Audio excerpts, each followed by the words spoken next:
दुर्गापुर नगर निगम द्वारा संचालित कचरा प्रसंस्करण केंद्र से उठने वाली दुर्गंध ने जेमुआ और मलानदिघी ग्राम पंचायत के लोगों का जीना मुहाल कर दिया है। स्थिति यह है कि हल्की हवा या बारिश के बाद 5 से 6 किलोमीटर तक बदबू फैल जाती है, जिससे सांस और दमा के मरीजों को भारी परेशानी हो रही है। आपको बता दें कि नगर निगम के 43 वार्डों से प्रतिदिन कचरा लाने वाले ट्रकों का आना जाना शंकरपुर चौराहा होकर होता है और इन ट्रकों के कारण स्थानीय निवासी और स्कूल बच्चे न केवल गंदगी से जूझ रहे बल्कि बदबू की वजह से कई लोगों को उल्टियां तक हो रही है। क्षेत्र में निजी अंग्रेजी माध्यम स्कूल और फॉरेंसिक विभाग भी स्थित है, जिससे स्थिति और भी संवेदनशील हो गई है। इस विषय में स्थानीय निवासी शुभजीत रॉय ने अपनी बातों को रखा। बता दें कि क्षेत्रीय भाजपा विधायक लक्ष्मण घुरोई ने इस मुद्दे को लेकर सरकार पर तीखा हमला बोलते हुए अपने वक्तव्यों को रखा। वहीं दुर्गापुर नगर निगम की प्रशासक मंडली की सदस्य राखी तिवारी ने स्वीकार किया कि बदबू एक गंभीर समस्या बन गई है और उन्होंने भी इस विषय में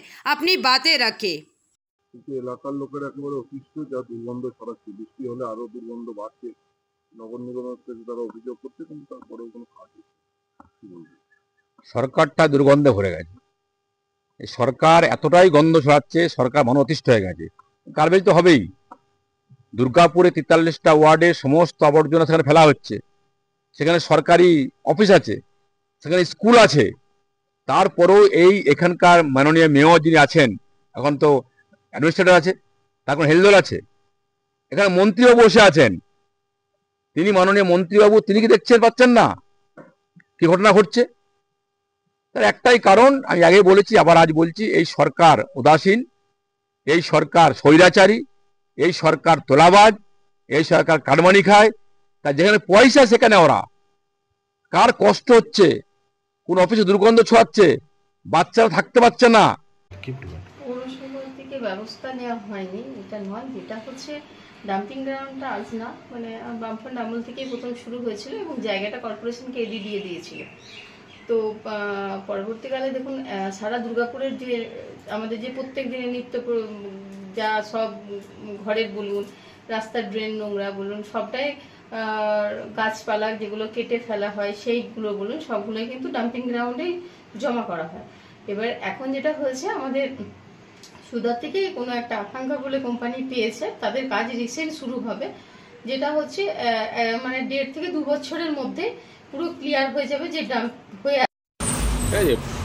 প্রচুর বৃষ্টি পড়লে হচ্ছে বেশি গন্ধ ছড়ায়, প্লাস হচ্ছে গরমকালে আমরা প্রচুর গন্ধ ছড়ায়, প্লাস হচ্ছে ওখানে একটা ডিএভি মডেল স্কুল আছে, ঠিক আছে। তারপর হচ্ছে অনেক ফ্ল্যাট রয়েছে, ঠিক আছে, যারা নিত্যদিন কমপ্লেন করছে আর কি। এডিডিওকে বা ডিএমসিকেও জানানো হয়েছে। তো যাই হোক, ওরা শরীর নেমে বলেছিল, কিন্তু এখনও পর্যন্ত কোনো উদ্যোগ দেখা যায়নি, ঠিক আছে। দেখা যাক ভবিষ্যতে কী হয়। তবে মানে আমরা খুবই অসুবিধার মধ্যে ভোগ করছি। রাত্রিবেলা হলেই বেশি প্রবলেম আমাদের, রাত্রের দিকে বেশি গন্ধ হয়। রাত্রে হচ্ছে নোংরার গন্ধ। হ্যাঁ, সেটা তো পাচ্ছি আমরা, নোংরার গন্ধ। খাবার দোকান চালাতে কি অসুবিধা? হ্যাঁ, এটা দিয়ে যখন যাচ্ছে খদ্দেররা কমপ্লেন করছে যে এরকম অসুবিধা হচ্ছে, যাচ্ছে, কারণ বারবার গন্ধ আসছে। তো কি চাইছেন? এটা যদি প্রশাসন থেকে ঠিক ম্যানেজমেন্ট করতে পারে তাহলে ভালো হয়। আপনার নাম? আপনার নাম? আমার নাম কল্যাণ মণ্ডল। আপনি দোকানের কর্মচারী? হ্যাঁ। दुर्गापुर से निमाई दास की रिपोर्ट, पीवीटीवी न्यूज।